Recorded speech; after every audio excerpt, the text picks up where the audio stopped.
Hey, Future Bestsellers, Lisa Daly here. Are you behind on your writing deadline? Well, stay tuned because in this video, I'm going to share with you 5 tips, including my super secret weapon to help you get back on track fast. Hey everybody, thanks so much for watching today. I am a best-selling, traditionally published author of 9 books. If you want to write a book you are super proud of and get it published, this is the channel for you. So definitely go ahead and hit that subscribe button and ding that little bell because I'm going to be posting a whole lot of videos coming up to help you do just that, and I don't want you to miss a thing. So 50,000 words is 1,666 words per day.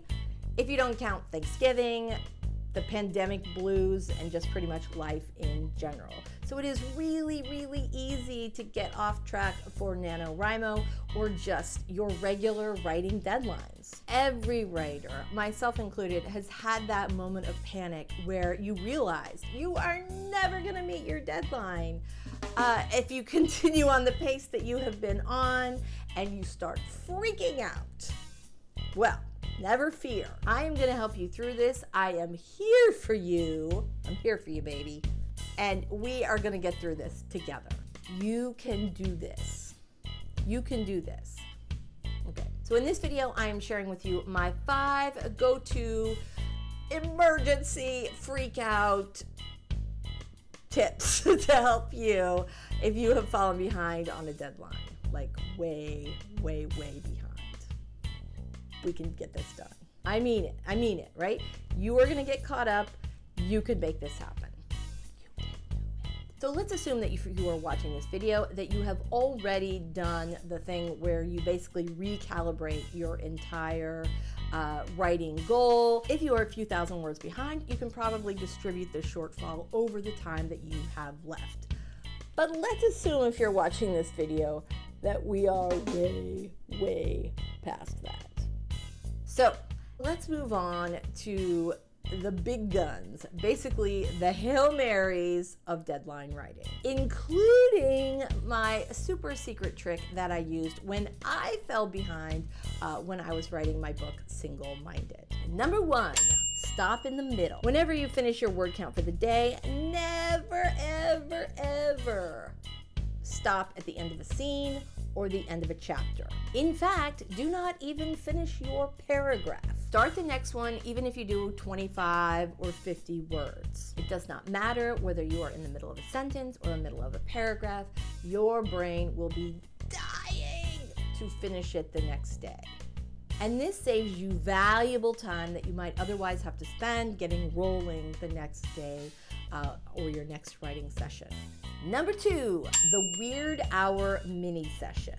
Most of us have a preference whether we like to write in the morning or in the evening, and the beautiful magic of the weird hour mini session is that you pick a time that is basically the opposite of your normal writing time. Where can you borrow 15 minutes from the rest of your day? And that's all it takes, 15 minutes. So often, if we try to add extra time onto our regular writing session, we end up feeling burned out. But if you add a 15-minute mini session to the opposite part of the day, you may actually find yourself feeling really energized. Part of it is just the novelty of it, right? You don't expect to write at the first thing in the morning or late at night or right before bed. And you will be shocked at how effective this little 15-minute writing break can be. So if you are usually an evening writer, go ahead and wake up a little earlier, maybe 20 minutes early in the morning. Don't brush your teeth, don't make your coffee, don't get dressed. You just sit down first thing and write. If you can do this before everybody else gets up, bonus! You will be shocked at how effective this can be. If you are usually a morning writer, try and steal 15 minutes after dinner or before you go to bed so that you can knock out a little mini session. And the key is you want to tell yourself 15 minutes. And maybe you go over if you want to, but most times you'll be super productive in that 15 minutes, and then you'll be ready to put it away until your regular writing break. And as a bonus, you will be shocked at how fast those little mini sessions can add up. Number 3, walk it out. So in this tip, you read the last paragraph or the last paragraph and a half if you're following tip number 1, then take a 10-minute walk outside and dictate the next paragraph or pages into your phone. Siri can keep up, and walking outside has actually been shown to boost creative thinking. Sure, your dictation is going to be a disaster, but you can always clean that up when you get home.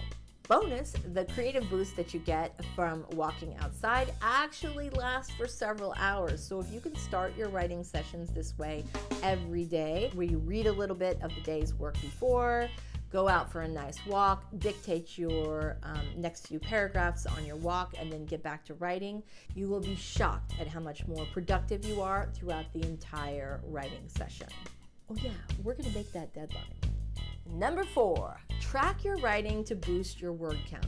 Now, I did a video detailing this a while back. You can check that out right here if you have not seen that before. But here's the gist. You are probably more productive at certain times of the day, when listening to certain types of music, when you're writing in a certain place. And this is a way where you can double and even triple your word count without really much effort at all. Now, depending on how late we are for the deadline, this may or may not work, but you might want to go ahead and get this started anyway, just because it will benefit you for your entire writing career. When you track your writing, you want to make sure that you're tracking your word count, your session length, what time of day you're writing, where you're writing, what kind of snacks you're having, any weird factors that popped up in the middle of your writing, and any kind of music you're listening to, or nature sounds, or just noise canceling headphones. And you are likely to see patterns emerge, especially if you are writing at different times of day. Then you can use that information to boost your word count, and it's really super simple. You just do more of what is working for you and less of what isn't. Number 5, drum roll please. I have saved my best, my fastest, my most super duper deadline busting tool for last. And here it is. Ready? Hold on to your chair, baby. Here it comes. Number 5, binaural beats. So the first time I ever used binaural beats was when I was way behind on my deadline for Single-Minded, and I had actually gone to see a rapid resolution therapist to help me through my writer's block. And thank you, Dr. Sizzler. So he suggested the binaural beats could actually help me focus while I was writing and boost my creativity. And while I was totally skeptical and thought maybe he was a quack, he was right. So basically, binaural beats utilizes your brain's own natural inclination to fill in the blanks in sensory gaps. Your brain then detects the slight variance between the two frequencies. And when it does this, it actually creates its own frequency. In practical terms, binaural beats at a low frequency can actually help you to relax or meditate or calm down if you have anxiety. And good news for you, the gamma frequency beats have actually been found in numerous scientific studies to boost creativity and productivity. If you want to check out the science behind this, I have actually linked a couple studies below, but let me tell you more about it. The great thing about binaural beats is that you can use them to boost your creativity for free, and if they don't work for you, then you're not out anything. So check out this video right here. If you want to try writing to binaural beats, just remember to make sure to use earbuds or headphones because it won't work if it's coming through your speaker. This one that I've created for you guys is a 20-minute binaural beat track. It doesn't have anything at the beginning or the end, so it's super easy to loop while you write. Now, I cannot stress this enough to you. Do not beat yourself up. Do not beat yourself up if you have fallen behind on a deadline, because every author has, every writer has. It's part of the gig. Just dust yourself off and get your fingers back on that keyboard. You can do this. I believe in you. I know you can do this. Fingers, keyboard. This video is a part of Project Authortube, which is a NaNoWriMo Preptober collaboration by a bunch of authortubers who have gotten together in order to give you advice on how to best succeed with your NaNoWriMo project. This collaboration was the brainchild of the awesome and amazing Tamara Woods, and if you are not familiar with her channel, you definitely should be, and you can check it out in the description below. So thanks so much for watching today. If you want to write a book that you are super proud of and get it published, this is definitely the channel for you. Make sure that you hit that subscribe button and ding that little bell, because I'll be posting a lot of videos just like this one to help you do just that. You can do this! Get your fingers on the keyboard, make some magic happen.